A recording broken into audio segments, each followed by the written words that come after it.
Okay, it is 11 o'clock. I'm going to go ahead and get started here. So just give me 1 second right here. Okay, well, good morning and welcome to Introduction to PDF Remediation or Portable Document Format Remediation. My name is Lubna Jamal. I'm the project coordinator for the CDPS Accessibility Project, and I'm joined by my co-facilitator today, who is also the Digital Accessibility Specialist, Lindsay Joseph. A few norms before we get started. I want to bring attention to the closed captioning feature on the bottom toolbar of your screen, which you can toggle on and off if you would like to see captions. Also, if you raise your mutual hand and ask a question, kindly state your name so anyone who's unable to see you can still identify who's speaking. You are also welcome to drop in questions, comments in the chat. This session is being recorded and will be made available in Saba as part of our course.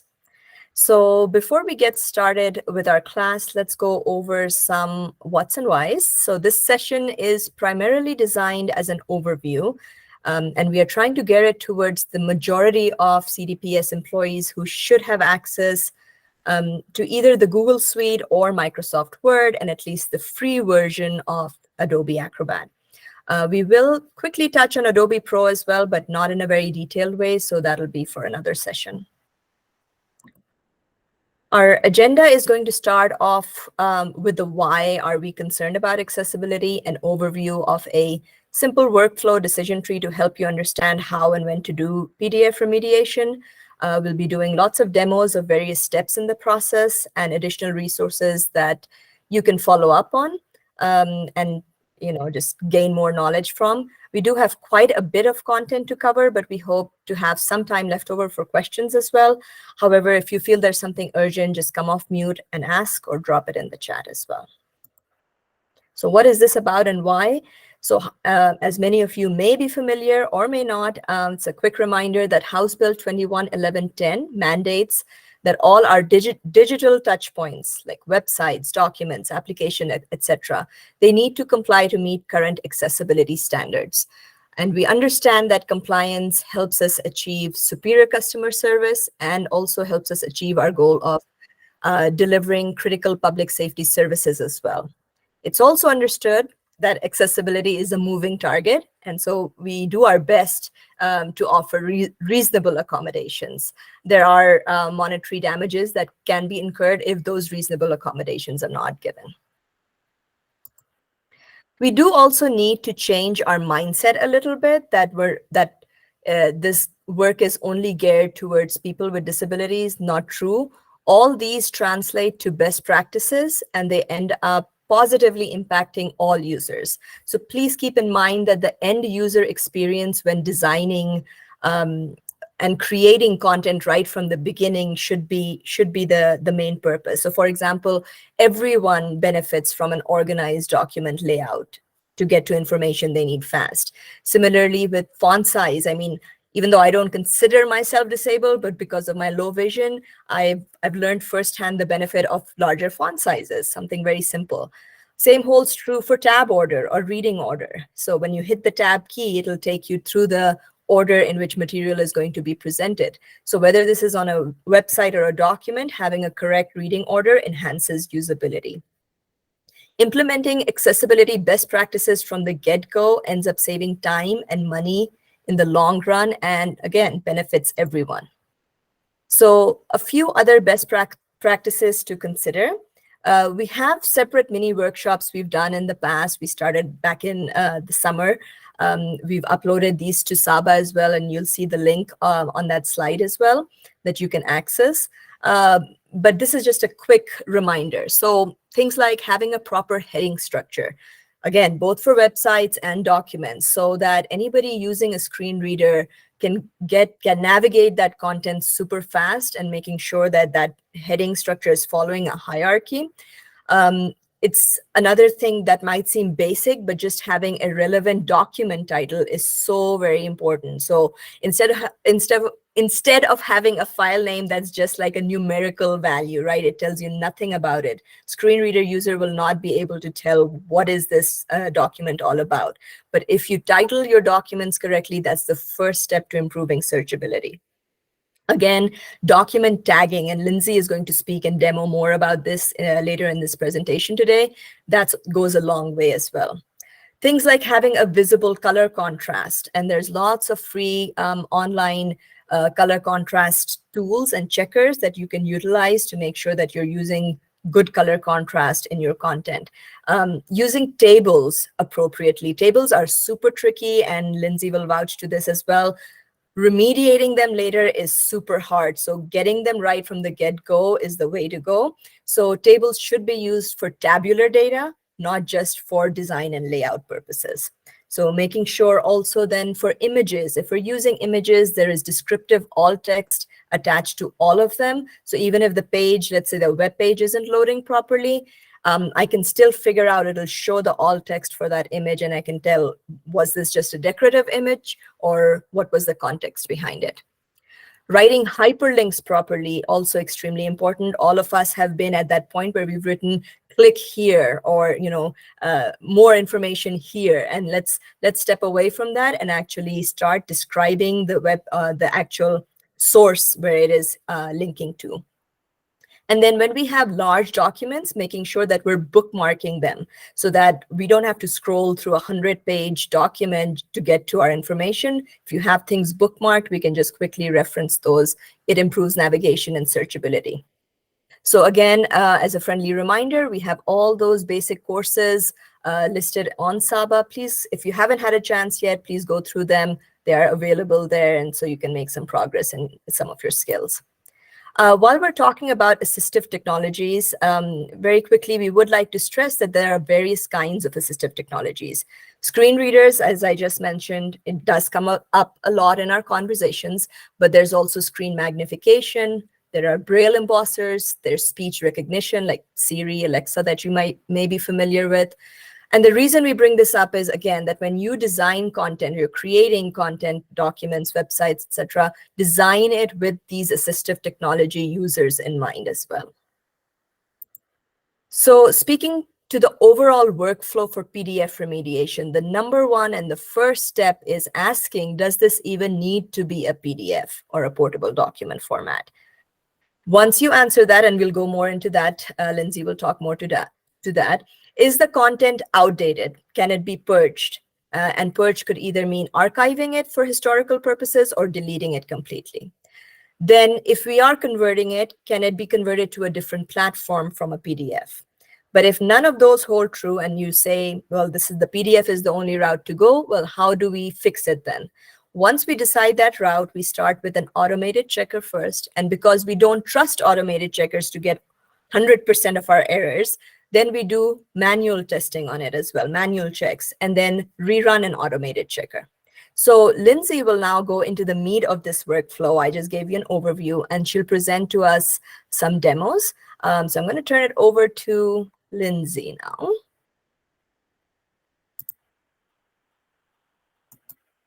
Lindsay, are you on mute?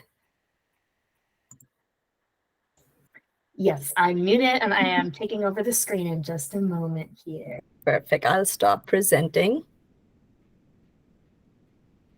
And I'm going to reshare the link to the presentation in case someone joined later. And that should be coming back at you all again.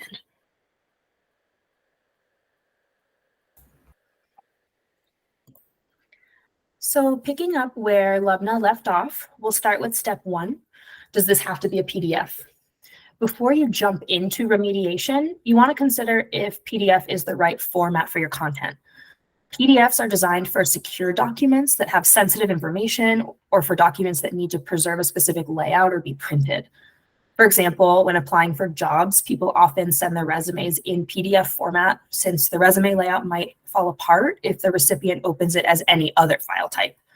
So some alternatives to PDF format might include a Google Doc published to the web, a Google Doc saved in Google Drive, or a Microsoft Word file. And on this slide is a screenshot of how to publish your Google Doc to the web by going to File, Share, and Publish to Web. In most cases, we should be creating a web page instead of a PDF, or converting an existing PDF into a web page when possible. And this is because web pages are going to be more accessible and also mobile friendly. This brings us to knowing which type of PDF you have. And when we talk about PDF accessibility, this has a lot to do with whether your PDF has tags and detectable text. Knowing these things gives you an idea of any extra remediation steps that you'll need to take. The PDF format is meant to be static and hard to change, which lends itself to accessibility issues from the start. And while you can certainly go in and reformat and remediate PDFs for accessibility, the steps needed to go in and fix the issues generally take a lot of time and effort to learn and implement. If you aren't sure what a document tag is, these are codes inside of a PDF that provide hidden structure, which tells assistive technology how to read the content properly and in the correct order. And for this reason, a tagged PDF is going to be the most accessible since they have a defined structure that make it possible for assistive technology to read them. To check if your PDF is tagged, you will need Adobe Acrobat Pro, where you can go into your document properties and see if it's classified as a tagged PDF. And the field will say just yes or no. And keep in mind that while tags are essential for PDF accessibility, they don't guarantee full accessibility. You will need to perform automated and manual checks still to ensure that the tags are used properly. On the other hand, if you discover you have an untagged PDF, this is not accessible because without tags, there are no cues telling assistive technology how to read the document. In this case, you would need to add tags using Adobe Acrobat Pro, either with their auto tagging tool or by manually adding the tags yourself, which again has a bit of a learning curve. As an alternative, you can also go back into the source file and resave it as a tagged PDF, which I'll show you how to do today. And finally, if you have an image-only PDF, this is also not accessible due to it being one giant image with no layer of text underneath. So if you've ever opened a PDF to find you couldn't use the control find function to look for a word that you need, or you couldn't highlight any of the text, that is an image-only PDF. This typically happens with scanned documents or when you don't properly convert a document to PDF in a way that preserves the accessibility features. But if you have an image-only PDF, don't worry, they can usually be fixed. You'll need Adobe Acrobat Pro's optical character recognition tool, which is called OCR for short, to extract the text from the image so that you can edit and tag it. Another important step before jumping to PDF remediation is to ask yourself if you can purge this document, as in archive or delete it, or if you can convert your PDF to a more accessible file type, like a web page or a Google document. If you can't purge the document and you can't convert it to a more accessible file type, then you can still take steps to ensure your PDF is accessible. It's going to be easiest to remediate by making accessibility changes in the source file where the document was originally created. Modern word processors handle a lot of the formatting for you, so save yourself the trouble and just use these programs if you can. Things that are really simple to format in Microsoft Word, like lists or a table of content, can take hours to manually remediate in a PDF. Once you've made accessibility changes in the source file, you'll want to export it back to PDF in a way that preserves those accessibility features you added. And again, I'll show you how to do that in today's demonstration. And finally, your other option for remediating would be to make changes in the PDF itself, which is going to require Adobe Acrobat Pro. Now I'll demonstrate the remainder of the workflow to actually remediate a document, which is to run the automated accessibility checker, fix the issues you find, perform manual checks, fix those issues, and then rerun the automated checker and fix any remaining issues in case you missed anything. And as a final note, you can use this workflow whether you're remediating in the source file or in the PDF itself. Today, we're going to remediate in the source file using Microsoft Word. There are some additional slides that we've hidden for today's course since they will supplement the demonstration I'm giving today. We want you to know that the complete slide deck will be available to you in the Saba course description. We've also created a handout with these PDF remediation steps so that you have a visual reminder for reference. And that handout is provided in the Google Meeting invite. It will be posted in Saba, and it is also posted in the Google Meet chat here. For our first step, running the automated checker, I'm going to briefly show you how to run it in Acrobat Pro and then in Microsoft Word, where we'll focus the rest of our remediation. But first, I want to tell you a little bit more about automated checkers. So you're aware, automated accessibility checkers are built into Microsoft Office programs. That's your Microsoft Word, Excel, PowerPoint, etc. And an automated checker is also built into Adobe Acrobat Pro. Unfortunately, there's no built-in accessibility checker in the Google suite, meaning Google Docs, Google Slides, and Sheets. But there is an alternative you can use called Grackle. It's an add-on that allows you to run automated accessibility checks in Google applications. It's not readily available to state agencies, though. So OIT's Technology Accessibility Program, or TAP team, has purchased limited Grackle licenses that you can request on a first-come, first-served basis. Adobe Acrobat Reader, which I believe most employees have, also does not have a built-in accessibility checker. So if that's the program you have, an alternative is to convert the PDF to a Microsoft Office file and use Microsoft Office's accessibility checker. And one final note, as Lubna mentioned, automated checkers only catch about 30% of accessibility issues at best, which is why performing manual checks is really important.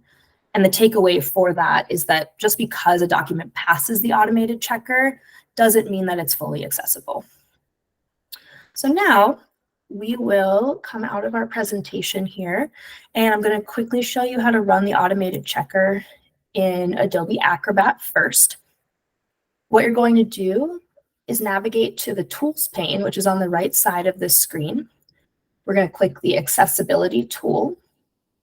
We're going to click on the accessibility check within that tool, and this accessibility checker options panel will open. You want to ensure all 32 of 32 categories are selected. I apologize, I have no way of zooming in further to this. We've tried a few ways and cannot do it. The handout has some more zoomed in screenshots for you to reference. But anyway, you'll want to ensure all 32 of 32 categories are selected just to get the most thorough check possible, and then click Start Checking. And a results pane will appear on the left side. So now I'm going to close this out and just show you one more time how to get here. So let's close out of all of this here. Starting over, we're going to go to the Tools pane on the right side, click the Accessibility tool. Within the Accessibility tool, we're going to click Accessibility Check. Make sure that 32 of 32 categories are selected for the check, and click Start Checking. And again, that results pane will appear here on the left side. And within this results pane, you can right-click on errors to learn more about what the issue means and to see suggested fixes. And for the sake of time today, we're not going to go into those, but I'll just demonstrate right-clicking on one of these errors, which is bolded. And you'll see this whole menu of options, including explain, as in explain what this issue means, and then other options that you can do. So now I'll show you how to run the checker in Word, in Microsoft Word, and how to go through the rest of this remediation process. So in Microsoft Word, to find the automated accessibility checker, you're going to go to the Review tab at the top of the screen. We're going to click on the Check Accessibility icon within this Review tab. And then a little menu of options will pop up. We're going to click the Check Accessibility option. And now you can see that the inspection results window is going to appear on the right side of the screen. Now I'm going to close this and show you one more time how to get here. So we'll close that out. Again, to find the automated accessibility checker in Microsoft Word, we go to Review at the top of the page, check Accessibility icon, check Accessibility, and that inspection results window will appear on the right side. Now, within the results window, you can learn more about what each issue means, and you can often make quick fixes by clicking on the issue and seeing a list of recommended actions. So let's click on this error to expand it. You'll see that by clicking on this image too, where the error is, it will actually highlight the location of the issue in your document. And by clicking on this error, we've now pulled up this options menu with a list of recommended actions to quickly fix the issue. And down below, there's an additional information section where you can learn more about the issue itself. You can choose a recommended action to quickly fix the issue, or you can learn to do it yourself using the steps to fix under additional information. For the sake of time, we will use a recommended action here. What it's telling us is we need to either place this image in line so that it's more accessible to screen reader or assistive technology, or mark it as decorative if it's an image that the screen reader can simply skip. This looks to be an image that's describing some of the text here, so it is providing valuable information. So we'll want to place it in line and make it accessible to technology rather than having technology skip it. So we just click, place it in line, and we're done. So that's a brief overview of how to run the accessibility checker and make fixes within the checker.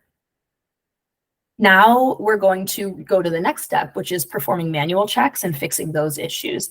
And again, this will just be a brief rundown. This is not a thorough manual check.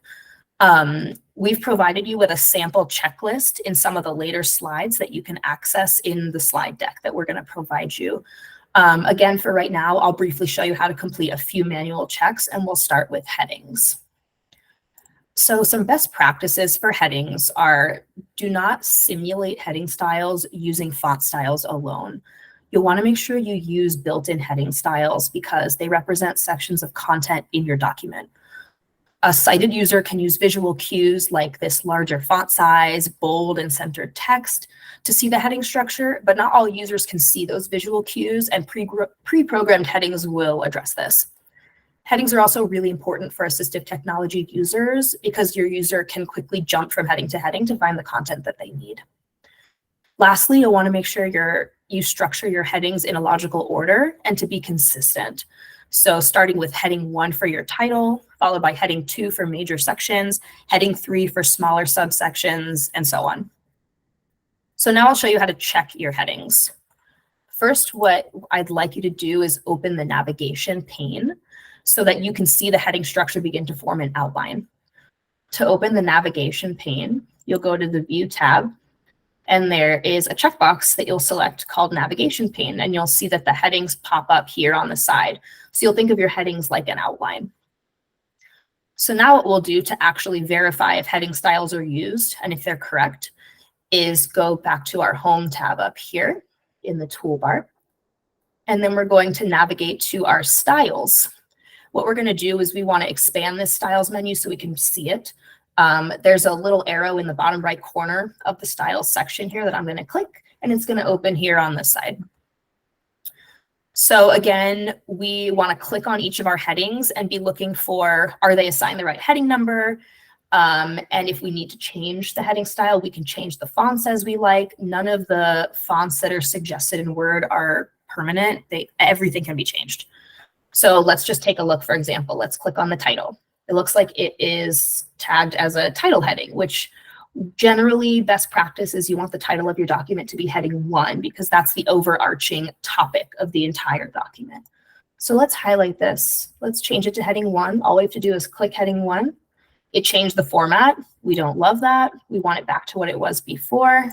No problem. Change it right back, and now it has the correct heading. Now let's go to our next heading, tags. Looks like tags is tagged as a heading 1, which is incorrect because tags is actually a major section that falls under the title. So we want tags to be a heading 2. If we continue down, and again, all of these formats can be changed. You don't have to stick with that. Let's go down to commonly used tags and reviewing PDF tags. These are 2 subsections underneath the tags topic. So these are going to be heading 3, just following heading 2. Logical order, staying consistent. We want both of these to be a heading 3.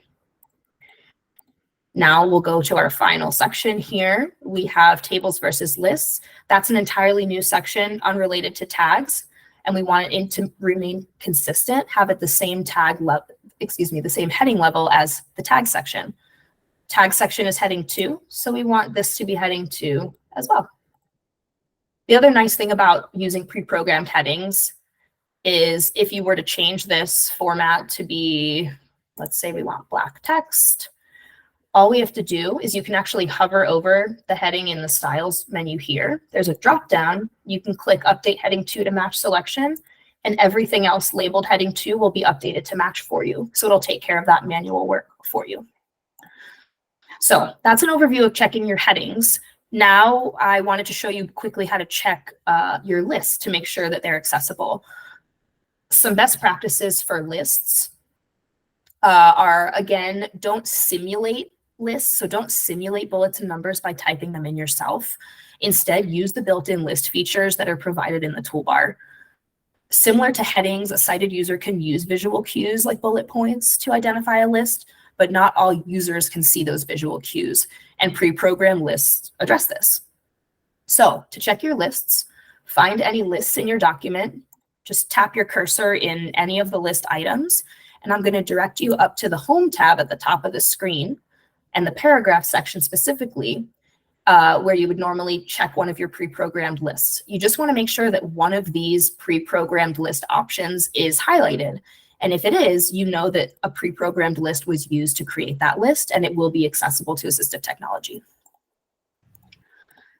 Last but not least, in our brief manual check demonstration, I wanted to show you how you can check your tables for accessibility. A few best practices for tables: they should be used for data only, not for styling or layout. You'll want to keep your table structure simple, meaning avoid nested tables, don't merge or split cells, because assistive technology will lose count of those data cells and won't be able to read the table correctly at that point. So to check your tables for accessibility, you want to make sure you've labeled the header row, which is the top row of a table that acts as a title for the type of information that you're going to find in each column. And this header row must be labeled so that assistive technology knows the relationship between the different data cells so it can read the table correctly. So what you'll do is you'll highlight your header row, which is usually made clear to a sighted user with something like bold or other styled text. We're going to right click. We're going to go to Table Properties, go to our Row tab, and we want to select Repeat as Header Row at the top of each page. That's just going to tell assistive technology that this is the header row, this is the title of the table to use. We'll press OK. And that's really all you need to do to make a simple table accessible. So now that we've performed automated checks, we've made fixes, we've performed manual checks, we've made fixes, you want to rerun the automated checker to see if there are any remaining issues in your document. Since I've shown you that a few times, we'll go past that now, but assuming we've rerun the automated checker, we now want to properly save to create a tagged PDF. So once you've made accessibility changes in your source file, you want to export it back to PDF in a way that preserves those accessibility features. Just keep in mind, if your source file is a Google Doc, you won't be able to create a PDF with tags and other accessibility features from there. The only exception is if you have and use the Grackle add-on that we discussed earlier. That's the accessibility checker that you can request from OIT. Otherwise, you need to convert your document to Microsoft Word as a go-between in order to retain the tags and other accessibility formatting when you convert the PDF. It's really important that you do not use the print to PDF function to save your document. That's when you go to File, Print, and then instead of a printer, you select PDF. What that does is it basically takes a screenshot of your document, meaning it won't preserve any accessibility features, and it's going to create an untagged PDF. So instead, what you want to do in our Word document, we're going to go to File, Save As. Under the document type, right now it's Word document. We want to change it to PDF. We want to select, there's a hyperlink, More Options, just under this document type field. We're going to click More Options. And then there's a button, Options, that's going to appear in this window. So we're going to click the button, Options. And I'm going to direct you to, I apologize, I can't zoom into this. We simply could not figure out how to do it, but we do have screenshots that are zoomed in for future reference. I want to direct you to this non-printing information section. You want to make sure all the boxes under non-printing information are checked. We're going to press OK. And then you're going to be ready to save. And this is going to create for you a tagged PDF with all other accessibility features preserved. And there we go. So going back to our presentation here, we have about 15 minutes left. And in the next 10 minutes, we want to give you a chance to practice running automated and manual checks with the steps that we've provided. As a reminder, we've given you a handout with these steps with screenshots, and we'll also be here to answer questions. And if you feel comfortable with the material and want to log off at this time, that is totally fine too. We've provided demo documents for you with links for you to click on and download the files onto your own computers. And for demonstration, I can show you that. We have links. I would advise the Word document. Oh, let's. And I think we have a question as well, Mm-hmm. Lawrence. Yeah, thank you, Lindsay. This is so interesting. What's the difference with the save as and going through all these options and just save as a PDF? Is there a setting, a different setting for us, or?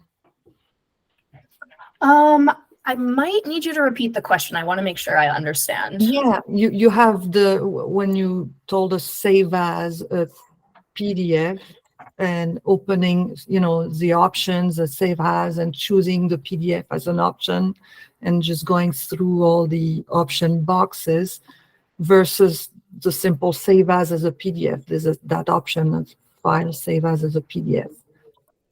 Do we actually have to? I have tested it out myself, and I've found that with certain very simple documents, we're able to use that function you mentioned and get the tagged accessible PDF. However, I can't say for certain if it's consistent with every single document you use. So I wouldn't sign off on saying that any other way is definitely going to get you an accessible tagged PDF.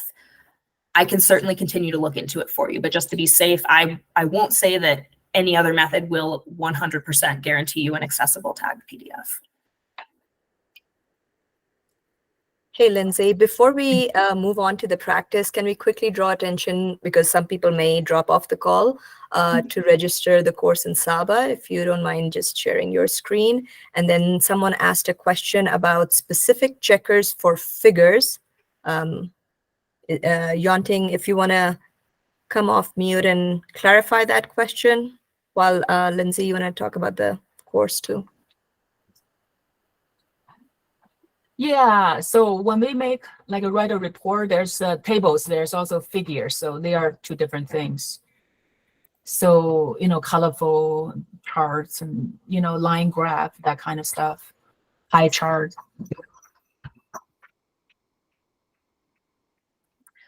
So your question is there a specific checker for figures? Is that right? Yes. As far as I know, and someone can chime in if they know otherwise, there's not a specific checker for figures. An accessibility checker that's automated can check certain features in a figure. Other features would need to be checked manually. That might require a more specific manual checklist of items. And if you have specific questions about figures, we can always check in offline after this meeting, and I'd be happy to help you figure out some of those items that you'll need to check. It will probably come down to doing a lot of manual checking in terms of making the figure as simple as possible, understandable in alternate ways, meaning, if you have color in there to convey meaning, that there's a label so people know if they can't see color what it means, something that an automated checker, it's a little too nuanced for a computer to necessarily pick up.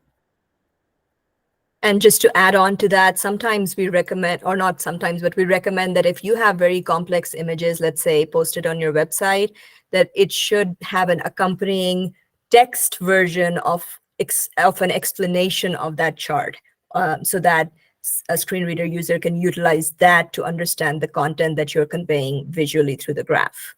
So that is a much more complex topic, so kind of out of scope for today's session, but we certainly have resources. And I think, Lindsay, you may have some additional resources in the next slide as well, for ocular recognition software too, correct? Yes, at the end of this slide deck is a list of a handful of resources that can help you with remediating documents for accessibility, including that optical character recognition tool. That might not be applicable to a figure. It's normally for an entire scanned image that needs all the text extracted, but it could very well help for a figure as well. And we have a few more questions. Lindsay, do you prefer to take the questions first before we go into the practice? Yeah, let's take questions. We're here to help you and make this as Okay. informative as possible to you all. So yeah, let's continue with So questions. one question from Sarah is, since accessibility is mandated, can a short course be required in Saba? I believe those of us that are being proactive now know these basics, but we are not the only source file creators. Great point, Sarah. This is something like at the governance level that we are trying to decide what to make mandatory and what, just to offer. So some of that change management piece is coming through too. Sometimes when you make things just mandatory, right? I mean, there's the motivation level goes down. So, but that is definitely a point that we are considering. So thank you for bringing that up. And then Alyssa said that, do you have any advice on accessibility best practices when adding footnotes or other reference types in Word? I do. I don't have them off the top of my head, but I do have them written down for reference. Alyssa, would you mind shooting me an email and I can send you some of those best practices and resources I have on footnotes and references? And then we can put our emails in the chat as well, so you'll know who to send it to. Yep. Sarah also asked, do we know how many Grackle licenses are available? I believe there are 5 per division, so it's fairly limited. You would need to reach out to OIT. I believe I've linked in, I can put the link in the chat as well, but there is a link to. Is it division or is it agency, Lindsay? It's 5 for agency, and I'm like 99% sure we gave all of ours away. We gave them to the PIOs of every division, but we are working with OIT currently on getting more. So I put in the accessibility email. If you want a Grackle license, I can't promise anything, but shoot a note over to that accessibility account. And we're trying to work with OIT on kind of getting a universal approval for that. So shoot a note over there and it'll give us a little more weight with our conversation with OIT. And then Alexandra said, thank you so much for this information. Do you also recommend performing an accessibility check on the converted PDF, or is that unnecessary at this point? Yes, 100%. Perform an accessibility check on that converted PDF just to verify that everything transferred over. There's also some little uncommon nuanced situations where certain accessibility features may not carry over. So yes, you absolutely want to check your PDF as well once it's converted. It's a really good question. Thank you. And one more helpful resource from Kevin mentioned that the Common Look Office training has a great video on figures with colors and charts as well. So thank you for that. Yes, lots of resources out there. And then Corey, I think the question, did we cover it? Yep, we should be good on all my chats. Perfect. Okay, so into practice then, Lindsay? Oh, one more question, sorry. And will we be given templates for report continuity? Captions on top or bottom, where accessibility statements should be posted on reports files? So currently as it stands, we don't have templates available. The reason being, I've worked with OIT on this, the concern is that different divisions require such unique templates for their unique functions that we haven't been able to create templates for just distribution. What I can say is that I would definitely encourage creation of templates so that you ensure consistency with, captions on the top or bottom, where accessibility statements should go, etc. We don't have a process yet in place for that, but please feel free to reach out to me or that CDPS accessibility account, and we'd be happy to help support you in getting templates started for your division. Sorry, I don't have a better answer for that.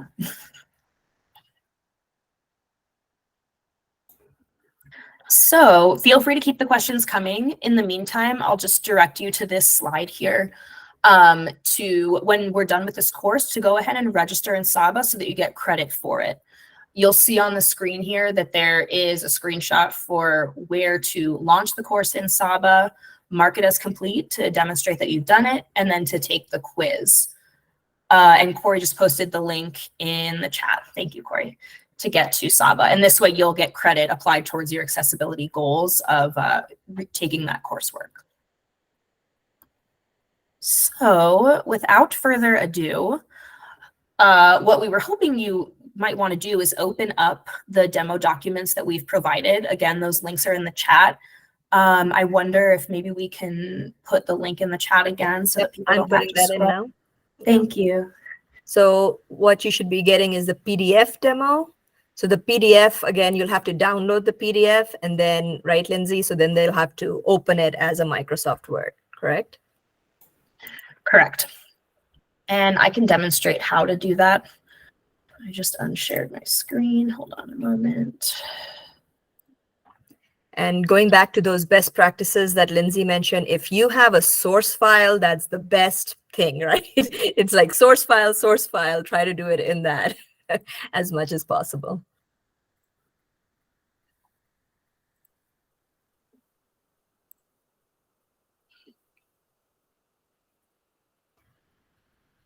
So in order to download the documents, and again, you can use your own documents if you like. We just wanted to provide you with demonstrations so that they're available. Oh, I put it But you will click on the link that Lubna's providing. Right now, I'm in the Word document demo, and you'll want to download it by going to File, Download, Microsoft Word.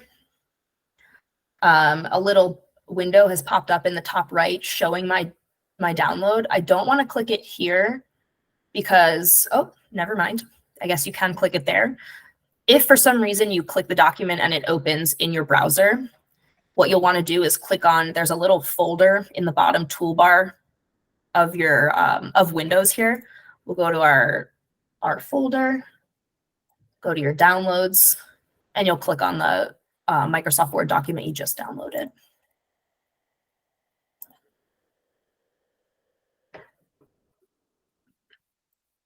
And then if you're able to access the handout we provided, so you don't feel like you have to memorize all of these steps, the idea we were hoping for is just to try and go through the motions yourself, see what you find, see if you run into any snags or, you know, maybe you can't find the accessibility tools. Someone's welcome to share their screen if they like, if you want to go through something live together. Or if anyone just has questions, this is a time for us to help. Yeah, Corey. Hey, Lindsay and Lubna. I was recently talking with one of the divisions, and they had never heard of that published to the web, that Google Doc published to the web feature. Would one of you mind like just showing that, maybe with either the slides or the accessibility the handout that we created, and kind of just show it so that folks can kind of understand what it does? Yeah, you want to do it, Lindsay, or you want me to do it? If you have something up, Lubna, that would be great. Yeah, I can do it with the PDF remediation doc. Okay, so should be coming up now. Okay, so for publishing to web, let me see if I can enlarge this. So you would be going up where it says File. So whatever Google Doc you've created, you'd go to File, and then you'd go to Share, and then right under Share, it would say Publish to Web. Now, one thing you need to be careful of is if your document has PII information or something you do not want publicly available to everyone on the web, you don't want to publish to web. But let's say if it's something like these PDF remediation steps, then you can go ahead and do that, definitely. So one more time, we would go, oops, yeah, sorry, go to File, go to Share, Publish to Web, and then it'll give you the option that it'll give you a link, and then you can just hit Publish. You can also embed it on a website as well. So are you sure you want to publish? It'll ask you that. You'll hit OK, and then it gives you the link, and that's the link that you can share. And now it's like a Publish to Web document. Can you give us that link so that we can just see that? Because I like to see like the difference between the two.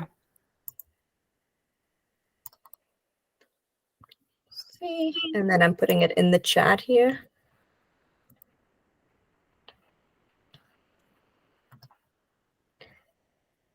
And the advantage of doing that, and Lindsay, you can probably explain more or talk more about that. Let me stop sharing here. Is that it builds in a lot of those like structures. It retains those tags and structures, right? So it's easier to navigate a web document or an HTML file versus just a Google Doc or a Microsoft Word file that has not been tagged. Yes, and that's exactly it. On a kind of overview level scale, that is it. An HTML web page is just going to have more accessibility features embedded in it by nature. And Corey says he's been trying to use this publish to web technique instead of PDFs for his documents.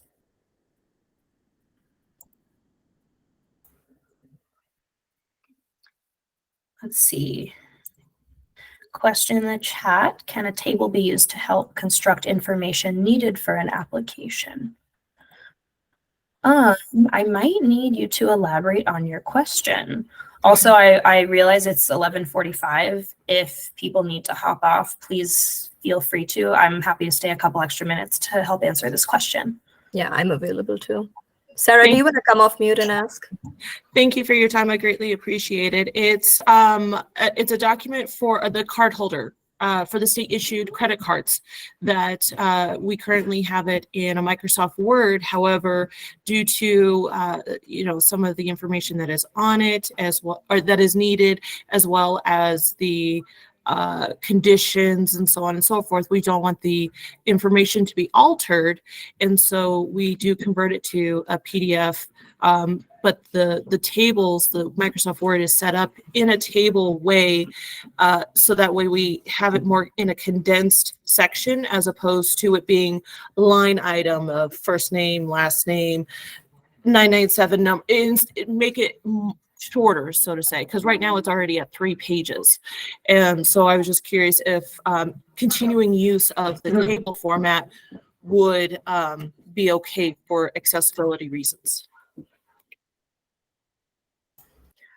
So I think I might be able to answer better if maybe we can look at the form together. But I will say it sounds like that table's being used to create some type of layout. For that reason, it would be tough to call that accessible, because the way that assistive technology reads a table is, okay, this is data.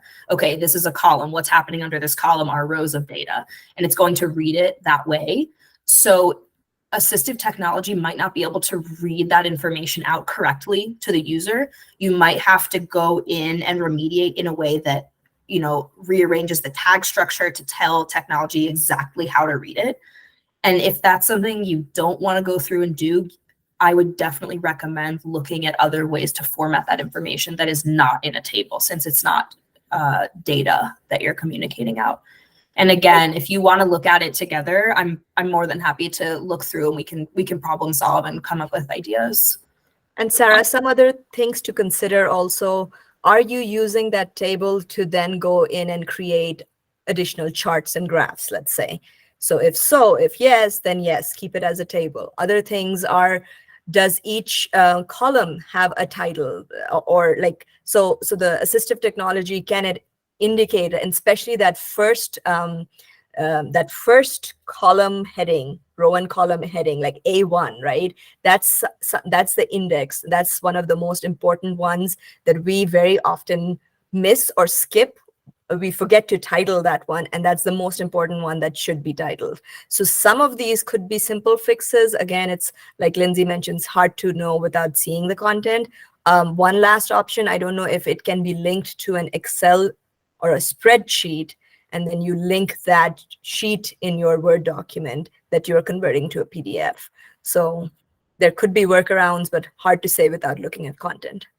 Okay, thank you. I'll reach out after this to see if we can just set aside some time just to kind of look at the document and see. It's something that it was grandfathered in or handed off to me. So it's something that now it's, as you guys are encountering, you guys are seeing what do we need to remediate? How can we remediate it? How do we approach it now with these changes that are needed? Absolutely. And one other thing to consider, sometimes remediation may take longer versus just recreating the document too, right? So you have to kind of do that balancing act of what makes more sense. So again, dependent on the content. Sounds good. Thank you. Absolutely. Great questions. And Lindsay, thank you for such a great demo. Are there other questions? Maybe another minute or so that we can stay on. If not, definitely, I know Corey put in the office hours that we do every Thursday, starting at 3 or 5. So feel free to jump into that. It's also on the CDPS info calendar. Join us for office hours. We can do more one-on-one assistance there as well. Okay, looks like we have a few congratulatory notes. Thank you. Excellent job. Thanks for sharing those. We love feedback and ways that we can improve. Yeah, thanks, Wendy. This was helpful. It was very helpful for me even watching Lindsay because she's so knowledgeable. So thank you everyone for joining in. Looks like we don't have any other questions coming in, but feel free to reach out later as well. Take care, and everybody have a, oh wait, we have a question. or was that by mistake? Sorry, Gianna. And yes, thank you, Corey, for the reminder. We will be reteaching this on the 31st. So if you know someone else who wanted to attend this but couldn't, let them know, please.